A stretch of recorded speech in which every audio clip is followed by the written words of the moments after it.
যদি আপনি মশারি টাঙিয়ে ঘুমান আপনি নিজেও জানবেন না যে আপনি আসলে মারাও যেতে পারেন। এটা আসলে বলার কিছু নাই, তারপরেও বলতে হচ্ছে, কারণ এখানে দেখা যাচ্ছে যে মানে এক প্রকার মৃত্যুর সাথে লড়াই করে এটা থাকতে হইতেছে।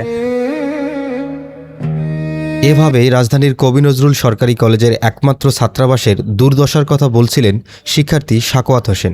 বহু বছরের পুরনো এই ভবনটিতেই বসবাস করছেন এখনও ১৫০ শতাধিক শিক্ষার্থী। শিক্ষার্থীদের অভিযোগ, ভবনের বিভিন্ন অংশে জরাজীর্ণ হয়ে পড়লেও বাধ্য হয়ে থাকছেন তারা। নিরাপত্তা নিয়ে উদ্বেগ থাকলেও বিকল্প আবাসন ব্যবস্থা না থাকায় ঝুঁকি নিয়েই চলছে তাদের ছাত্রজীবন। আমাদের হলে নিরাপত্তার ঝুঁকিতে আমরা সব ছাত্ররাই ভুগতেছি। যেমন আমাদের হলে কোনো সিসি ক্যামেরা নাই, কোনো গেটম্যান নাই, এবং হলের মধ্যে অনেক সময় চুরি হচ্ছে। আবার নেশাগ্রস্ত লোকেরা আমাদের হলের মধ্যে প্রবেশ করতেছে, রাতে ছাদে ওরা নেশা করতেছে, গাঁজা খাচ্ছে। এটা দেখার মতো আমরা কলেজ প্রশাসনকে অনেকবার জানাইছি, কিন্তু ওরা কোনো পদক্ষেপ গ্রহণ করেনি।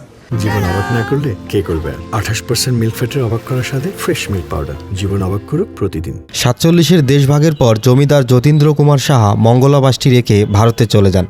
পুরান ঢাকার মেদিনীমোহন দাস লেনে অবস্থিত বাড়িটি মুক্তিযুদ্ধের সময় থেকে কবি নজরুল সরকারি কলেজের ছাত্রাবাস হিসাবে ব্যবহৃত হয়ে আসছে। মুক্তিযুদ্ধের কলেজের একমাত্র শহীদের নামে নামকরণ করা হয় শহীদ শামসুল আলম ছাত্রাবাস। ১০০ বছরের পুরনো ভবনটি দিনের পর দিন শিক্ষার্থীরা বসবাস করলেও কলেজ প্রশাসনের নেই কোনো ধরনের উদ্যোগ। এমনকি বিভিন্ন সময়ে ভবনের বিভিন্ন অংশ ভেঙে ছাত্রদের আহত হওয়ার ঘটনাও ঘটেছে। শিক্ষার্থীরা দীর্ঘদিন ধরে দাবি দেওয়া নিয়ে আন্দোলন করে আসলেও সরকারি বরাদ্দ না থাকা সহ বিভিন্ন অজুহাতে কলেজ প্রশাসন তা এড়িয়ে চলেন। সর্বশেষ ঢাকার ৭টি কলেজকে নিয়ে সেন্ট্রাল ইউনিভার্সিটি তৈরি হলেও শিক্ষার্থীরা এখনও হতাশ তাদের আবাসন সংকট নিয়ে।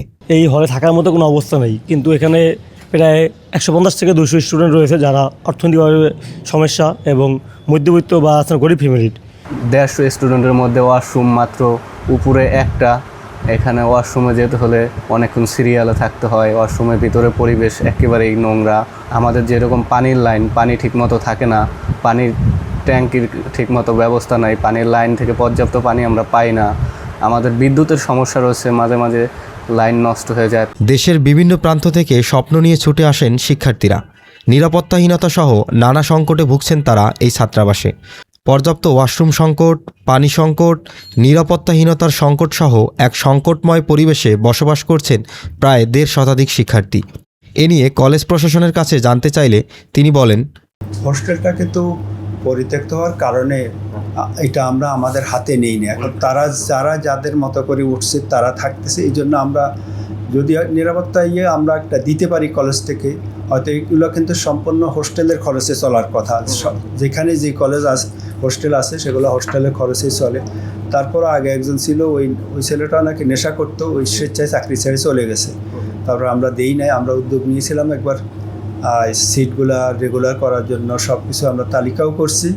কিন্তু যখন দেখলাম যে এই হোস্টেলটা পরিত্যক্ত, তখন খোদা নাস্তা কোনো একটা দুর্ঘটনা ঘটলে তখন এই দায় দায়িত্ব আমাদের কাঁধে এসে বলে। এখন যারাই থাকতেছে, যদিও এটা একটা মানবিকভাবে তারা থাকতেছে, কিন্তু আমরা অসহায়, আমরা আইনের কাছে বাধা।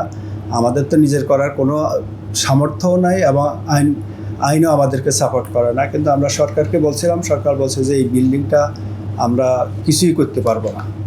পরিত্যক্ত ভবন হওয়ায় শিক্ষার্থীদের দায় নিতে নারাজ প্রিন্সিপাল নিজেও। প্রায় ১৭,০০০ শিক্ষার্থীর ক্যাম্পাসে আবাসন সংকট যখন চরমে, তখন মাত্র ১৫০ শতাধিক শিক্ষার্থীও ঝুঁকি নিয়ে বসবাস করছেন ছাত্রাবাসে। এ নিয়ে ঢাকা সেন্ট্রাল ইউনিভার্সিটির ভিসি বলেন, কলেজের যে কোনো প্রবলেম হবে, একাডেমিক, আবাসন, যত ধরনের ল্যাব বেসড, এগুলো আমাদেরকে ডিমান্ড দিলে দেন সেই ডিমান্ড অনুযায়ী আমরা গভর্নমেন্টের কাছে বাজেট চাবো। জি স্যার, মানে তারপরে শিক্ষার্থীরা আশা করতে পারে যদি আপনাদের এখানে আবেদন দেয়, আপনারা অবশ্যই এটা নিয়ে কাজ করবেন এবং অবশ্যই এটা তো দায়িত্বের মধ্যে পড়বে। যখনই বিশ্ববিদ্যালয় ভিসির কাছে আসবে, তখন তো ভিসি মহোদয় এটাকে কি করবে, ইউজিসিতে একটা আবেদন দিবে, দিয়ে বলবে আমার ওই কলেজের এই সমস্যাগুলো আপনারা সমাধানে, তখন শিক্ষা মন্ত্রণালয় যাবে, শিক্ষা মন্ত্রণালয় শিক্ষা প্রকৌশল অধিদপ্তরে ডিপিপি করা হবে, করে বাজেট দিবে। এই তো নিয়মই ভাবে। জমিদার যতীন্দ্র কুমারের মঙ্গলাবাসটি শুধু এখন একটি ভবন নয়, বরং বহু শিক্ষার্থীর স্বপ্নের ঠিকানা। আর যদি সেই স্বপ্নের ঠিকানায় হয় ঝুঁকিপূর্ণ, তবে দ্রুত কার্যকর পদক্ষেপ নেওয়াই হবে সময়ের দাবি। রবিউল ইসলাম রেজা, দৈনিক ইনকিলাব, ঢাকা।